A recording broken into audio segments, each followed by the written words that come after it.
Okay, so good evening. Welcome to these training sessions. Before we get started, let me introduce myself. My name is Rajesh Somappa. I am the HSE manager for Gulf for Engineering. First of all, thanks for coming and attending these training sessions. It is purely PowerPoint presentations, so I need your interactions, your involvement. So two-way communications it is better for us. So if you have any questions, doubts, or any suggestions, please do not hesitate to ask me, or you can raise any if you have any queries. Okay, let me start with the excursion safety. First, it is we'll start with the contents of the training.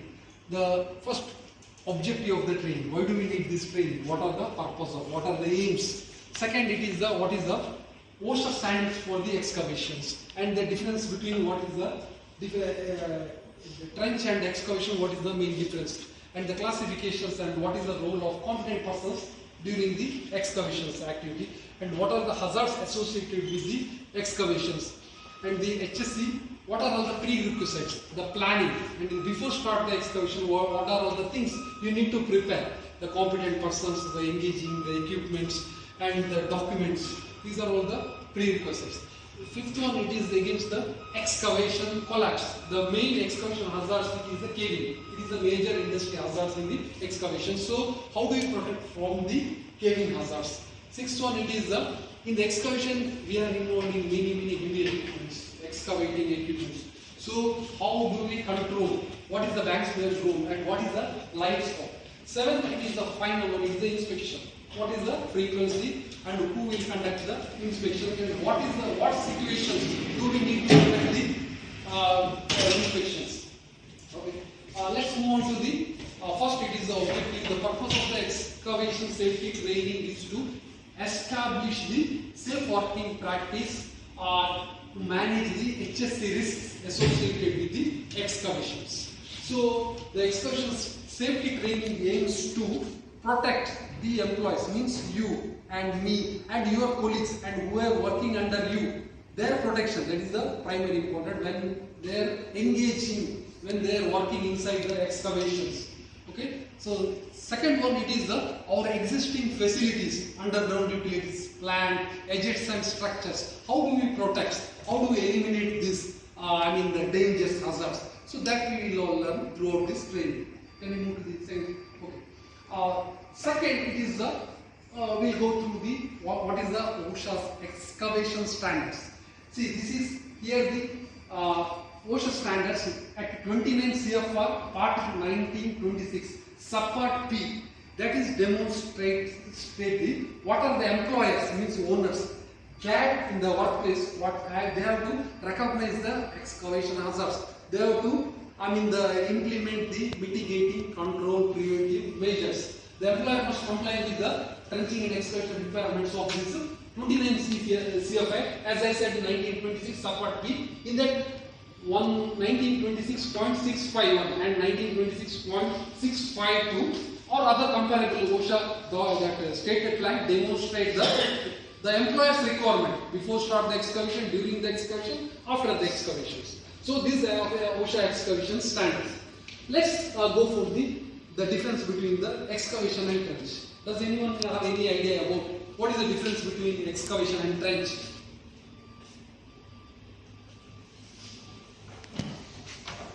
Excavation is basically a man-made cut, right? And the trench, yeah, its depth is more than the width. Exactly. Perfect. Thank you. The excavation is generally it's a man-made cut. There is no limitation for the width and depth. But in the trench, it is he clearly told that trench is a narrow excavations. The depth is greater than the width, but not wider than the 15 feet. You got it? No? Clear? No? This part. Can you move?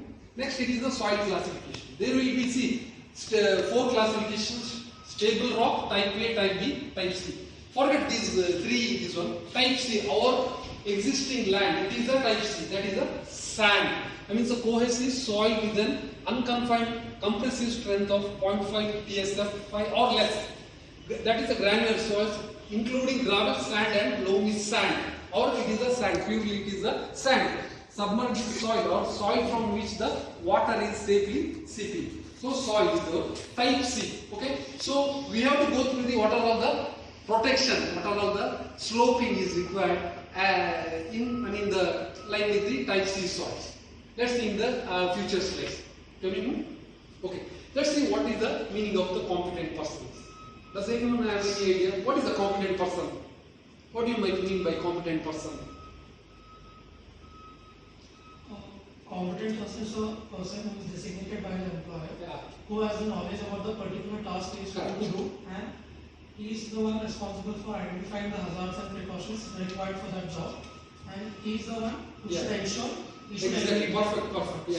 So this is the competent person is the experienced, skilled, and the knowledge. Everything is having. So he is the person identify the hazards, and also he the assess the hazards and accordingly the control and preventive measures. He is the one responsible for the particular ICS and excavation activities. Mainly in the excavation, as he said, classifying the soil, that we know the 4-type classification of the soil, and the inspecting protective system, what are the slope, that in the future slide it is demonstrated, and designing the structural ramps, access to the excavations and monitoring the water removal. We don't have any water, we don't have any water pockets in our in the excavation, so forget it. Conducting site inspections. That we in the future say what are all the inspections we need to get. Okay, can you move? Third, it is what are the hazards associated with the excavations? What are the hazards? Very good. Underground utilities is the primary, major. Then I said caving, site collapse. Then third one, it is the fall of person, fall of equipments. Then limited access egress. So these are all the. See, can you move? Next, it is the identification. How do you identify the underground cables in the excavations? Cable detector. Correct, exactly. Cable detector and the trial pit, pilot trenches that we are, and the as-built drawing also. That is the reason. Can you move? Okay, next, fourth one is the HSE prerequisites. As I said earlier, the HSE prerequisites very important in the excavation. Before start the excavation, the document part. What are all the method statement? Means how do you going to construct? How do you excavate this excavation? Then the risk assessment. There will be a JSA, job safety areas, formal risk assessments like that. Then drawing, the excavations drawing, and the emergency rescue plan. In case of trench collapse, excavation collapse, whom do you contact? Where do you escape? Your escape route. So where is your assembly point? All it will be detailed. And the getting the permit before starting the job. This also comes under the HSE prerequisites. Okay, next the barrications and the signage boards. Also the gas testing. If the area is required gas testing, you have to get the authorized gas tester and the log sheets for the entry the gas testers. Can you move? Okay, the excavation equipment.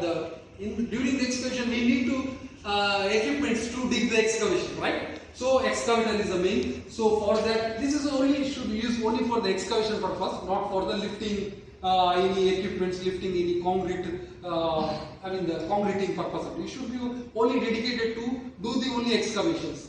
All excavating equipment shall be inspected, third party inspected and approved by our client ADNOCs.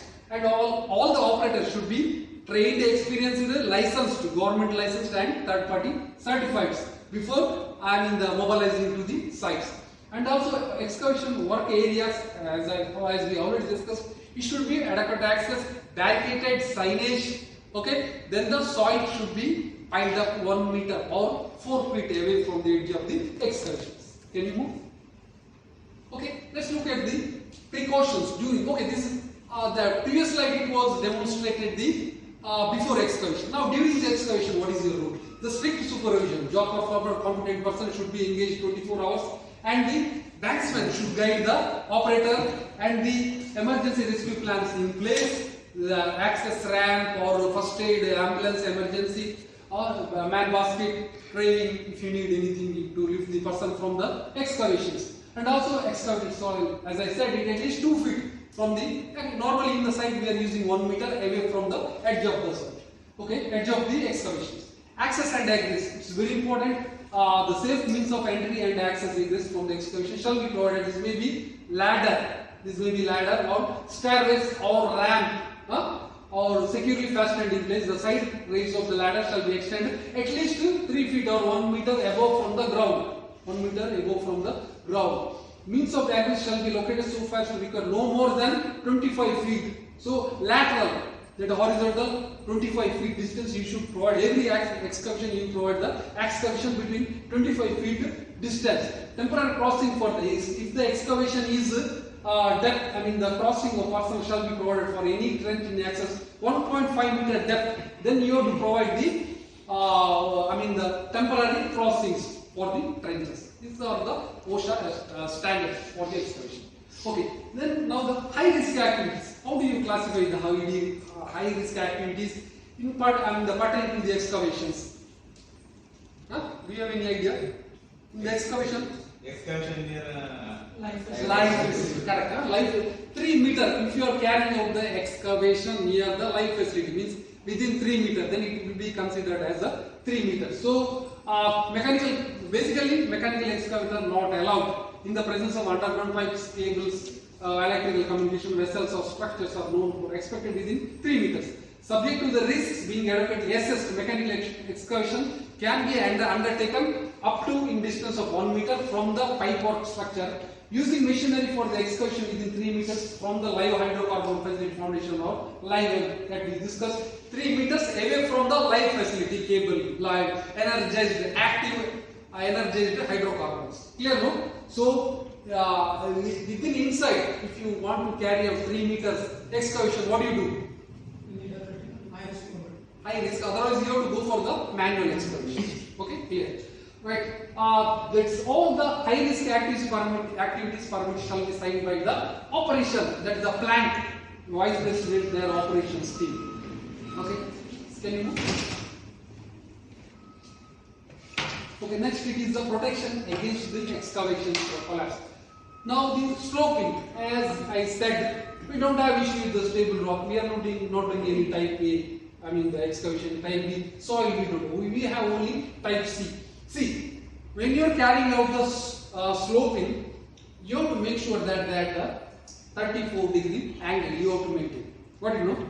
So how do you maintain 34-degree angle? If your excavation depth is 1 meter, your excavation depth is 1 meter, then see, it is a 1 meter depth and you have to maintain the slope from the edge of the excavation 1.5 meter from the edge of the excavation. So you will get the 34-degree angle. Same in the stable rock, it is a 90-degree vertical. In the type A clay silty sand, it is a 53-degree. In that depth is 1 meter, but in that you see only that is, this is 1 meter, but here it is only 0.75 meter. Here it is a 1:1. Depth is 1 meter and this distance also 1 meter. Clear, no? So 34-degree angle, that is very important to maintain sloping. It is competent person responsibility. Can you move? So these are the 3 things: sloping, benching, shoring. We don't have this shoring. We are doing only sloping, only sloping, not benching also.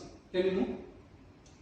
Okay, next it is the controlling blind spots. Now, what do you mean by the blind spots? What do you mean by blind spots? Okay, the vehicle, the operator, excavator operator, or any vehicle surround the area that driver cannot see. Especially exactly that backside of his equipment. He cannot see, no? That is the blind spot. Correct, no? If you are standing here and you cannot see what is the object in the backside, that is the blind spot. Side or object, the backside. You have a rear mirror, but it will not cover. So that is a blind spot.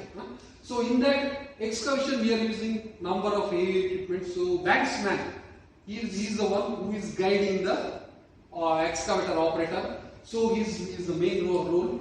Trained, competent person we need to engage, and you have to make sure that the